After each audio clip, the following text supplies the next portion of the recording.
আসসালামু আলাইকুম ভিউয়ার্স, আপনারা সবাই কেমন আছেন? আশা করি সবাই অনেক ভালো আছেন এবং সুস্থ আছেন। আজকে আমি আপনাদেরকে একদম ব্যতিক্রমী একটি ভিডিও দিব, যেটা হচ্ছে ছাগলের একটি মাচার ফ্রেম, ঘর এবং অ্যাঙ্গেল কিভাবে সেট করতে হয়, অর্থাৎ এ টু জেড কতটুকু পরিমাণের হাইটে দিতে হয়। এখন দেখাচ্ছি ম্যাটের সাইজ। এটা লম্বায় 40 ইঞ্চি এবং পাশে হচ্ছে 20 ইঞ্চি। আর এই ম্যাটের হাইট অর্থাৎ উচ্চতা হচ্ছে 1 ইঞ্চি। আর এটা আপনি স্কোয়ার ফিট হিসেবে মাপলে 5.5 স্কোয়ার ফিট।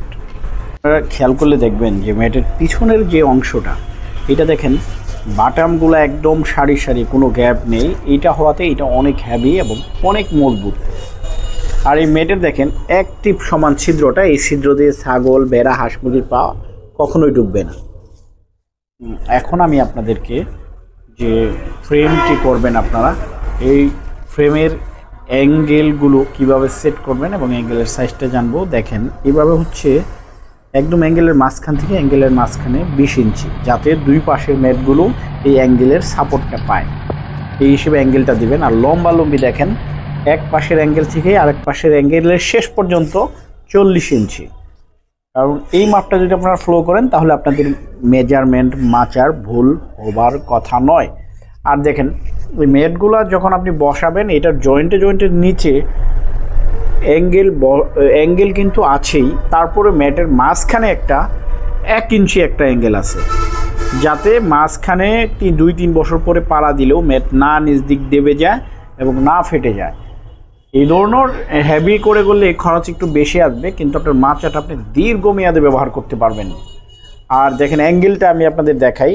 লম্বি যে অ্যাঙ্গেলটি, এটি হচ্ছে 1.5 ইঞ্চি অ্যাঙ্গেল, 1.5 ইঞ্চি। আর 20 ইঞ্চি পরপর যেটা, অর্থাৎ মেটের মাঝখানে যে অ্যাঙ্গেলটি থাকবে, এটা 1 ইঞ্চি দিলেও চলে, অথবা কেউ একটা রড দিলেও চলে, অথবা ফ্ল্যাট বার দিলেও চলে। এবং দেখেন মেটের এই অ্যাঙ্গেলগুলোর যে চারো পাশে যে অ্যাঙ্গেলগুলো, এই অ্যাঙ্গেলগুলো কিন্তু সোজা করে দেওয়া। এই দেখেন এই কোনায়, যাতে মেটটা এদিকে এসে একদম লেগে যায়, এদিক যাতে না সরে যায়। আর ভিতরের যে অ্যাঙ্গেলগুলো, এগুলো কিন্তু উল্টা করে দেওয়া আছে। এই কারণেই উল্টা করে দেওয়া, যাতে ছাগল, ভেড়া, হাঁস মুরগির মলমূত্রগুলো ওই কোনাতে না জমে অ্যাঙ্গেলগুলা সহসায় মরিচা না আসে। এই কারণেই অ্যাঙ্গেলগুলো উল্টা করে দেওয়া। এটা লকটা শুধু ইজিভাবে লেগে যাবে, একদম চাপ দিলে সুন্দরভাবে লেগে যাবে। এবং এই যে খুঁটির যে জয়েন্টগুলো দেখেন অ্যাঙ্গেলের সঙ্গে কীভাবে জয়েন্ট দেওয়া আছে, একদম এইভাবে জয়েন্ট দিয়ে দেবেন নিখুঁতভাবে। এখন উপরে দেখতে পারলে হয়তো দেখলেন আপনারা, উপরে কিন্তু একটু তাপমাত্রা নিয়ন্ত্রণের যে পেপারগুলো, এই পেপারগুলো দেওয়াতে আপনার শীত হোক বা গরম হোক, তাপমাত্রাটা নিয়ন্ত্রণ রাখবে। একটি আদর্শ গড়ের হাইট মাটি থেকে শেড পর্যন্ত মিনিমাম 2.5 ফিটের উপরে দিলে ভালো। এটা মিনিমাম 4 থেকে 4.5 ফিট উঁচাতে আছে। তো এরকম উঁচা দিলে আরও সুবিধা, যাতে বর্ষার সময় পানি টানি এসে নিচে না ঢুকলেও যাতে ছাগল ভেড়ার কোনো সমস্যা না হয়। এই মাচাটি হচ্ছে 4.5 ফিট উপরে। আর দেখেন ম্যাটগুলোর যে লকগুলো, আপনারা যে লকগুলো যদি একই সমান লক থাকে তাহলে সেটা লাগাবেন না, মানে বিপরীত অ্যাঙ্গেলের লকগুলো লাগাবেন। আর এই যে এইখানে দেখে দিলাম, এটা তো লক না, এটা টাই ক্লিপ দিয়ে আটকাই দিবেন।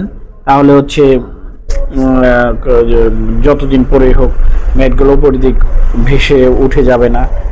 এবং এই যে লকগুলো দেখতে পাচ্ছেন, এগুলো একটু বিপরীত, যা আছে তার অপোজিট, উল্টা এভাবে লাগিয়ে দিবেন। এবং দেখেন উপরে ম্যাটগুলো বিছানোর পরে এই মাচাটা আসলে এতটাই মজবুত এবং হেভি। এবং এই মাচাগুলোর 20 ইঞ্চি বাই 40 ইঞ্চি সাইজের মাচাগুলোর মূল্য হচ্ছে 550 টাকা। আর আপনারা যারা নেবেন তাদের জন্য একটু ডিসকাউন্টের ব্যবস্থা আছে। অবশ্যই পরিমাণে বেশি নিলে এবং ফুল পেমেন্ট করে দিলে আমরা আমাদের কোম্পানির গাড়ি দিয়ে আপনাদেরকে পৌঁছে দিব আপনাদের খামারে। তো এই মাচাগুলো আপনারা কোথায় পাবেন? এই মাচাগুলো হচ্ছে আমাদের সাভার বাজার বাস স্ট্যান্ডে আমাদের দোকানে আপনারা সরাসরি এসেও সংগ্রহ করতে পারবেন, অথবা দোকানে এসেও অর্ডার দিয়ে যাবেন। পরিমাণে যদি 50টার উপরে হয়, বাংলাদেশের যে কোনো জায়গায় আমরা ডেলিভারি দিয়ে থাকি। আর যারা কুরিয়ারে নেবেন তারা কুরিয়ারের আপ ডাউন চার্জটি আমাদেরকে অ্যাডভান্স করতে হবে। আপ ডাউন চার্জ অ্যাডভান্স করলে বাকি টাকা আমরা কন্ডিশনে দিয়ে দিব। আপনারা কুরিয়ারের কাছ থেকে মাল বুঝে নিয়ে কুরিয়ারকে টাকা পরিশোধ করে দিবেন। আমি আজকের ভিডিওটি এখানেই শেষ করছি। আপনারা সবাই ভালো থাকবেন, সুস্থ থাকবেন। আল্লাহ হাফেজ। আসসালামু আলাইকুম ওয়া রাহমাতুল্লাহ।